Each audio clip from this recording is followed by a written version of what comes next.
You're giving us money again? Enough. Tyler tossed my birthday gift onto the table, eyes full of mockery. I sneered, slowly turning away. 2 years of money and patience had turned them into helpless takers, and now they'd have to face the consequences themselves. That day I approached Tyler. "This is your birthday gift." Tyler shrugged. "Gift? You think buying a watch covers all the money you've been giving us every month? You think we'd be grateful?" Mother Diane gently tugged my arm. "Hannah, don't get upset, he's just joking." "Joking?" I pointed at my brother, fists clenched in my pockets. 2 years of rent, utilities, car repairs, this is a joke? Father Gary crossed his arms, frowning. "You're overreacting again. Don't blow this out of proportion." "Overreacting?" I stepped closer, voice icy. "Tyler, you used my money to chase your streaming dream. Lights, microphone, expensive chair. 2 years later, 50 subscribers. And my parents defended you. You expect me to keep paying unconditionally." Tyler narrowed his eyes, shrugged. "You're too serious, Hannah. We're all waiting for you to admit. You just want to show off your generosity." Aunt Ellen waved from the corner. "Everyone, stop fighting. We're family. Don't hurt each other." "Family?" I laughed bitterly. "Family shares life and responsibility. I'm not your bank. You're not my clients." Mother stuttered, raising her voice. "Hannah, we just want you to understand. Family takes care of each other. Take care." I gestured at the watch. "I've cared for 2 years, and on my birthday, you laughed at me in front of everyone." Tyler laughed. "You're so sensitive." Everyone laughed, and you storm out. I clenched my fists, keeping my voice calm. "Enough. I'm not your ATM nor your maid." Father's face turned red. "You're going too far, Hannah. You owe us an explanation." "Explanation?" I said lowly, silencing the room. "I owe nothing. You made your choices, you deal with them." Tyler waved his hand. "Fine, go ahead. See where running gets you." I walked away, their shouts, my mother's pleading, and my father's yelling ringing in my ears. For the first time I understood they never treated me as real family.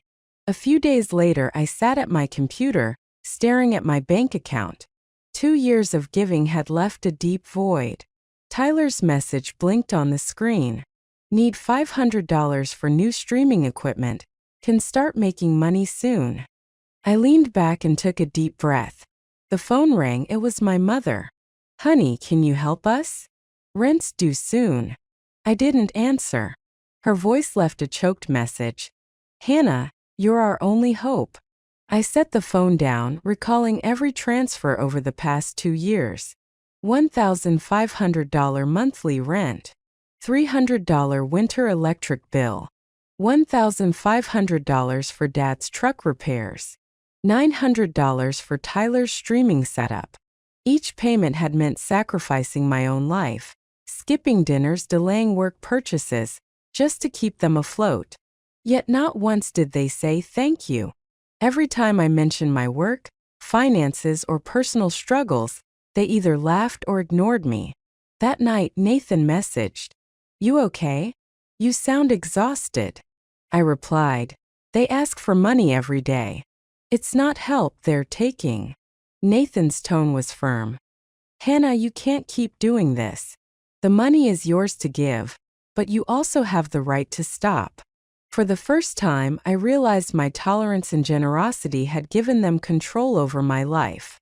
A few days later, Tyler confronted me again in his streaming room. "Why don't you understand? We're really trying. We just need your support." I laughed coldly. "Trying? I see you playing games, chasing subscribers, refusing to work a real job. You're too harsh." He slammed the desk. "You don't understand our generation." I stared at him, voice icy. "I understand responsibility. I understand the cost of your laziness. 2 years of my money, 0 growth." Mother peeked from the doorway. "Children, stop arguing. Hannah, you need to understand Tyler." I took a deep breath. Understand? 2 years of bills, my patience is gone. Understanding doesn't mean I keep paying.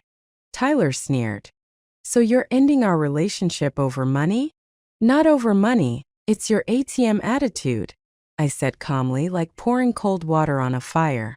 I won't pay anymore. The next few weeks, I ignored all family messages. Tyler asked for equipment, mother begged for rent, father left angry voicemails. I ignored them all. Instead, I poured myself into life and work. New job. Senior software engineer at a startup.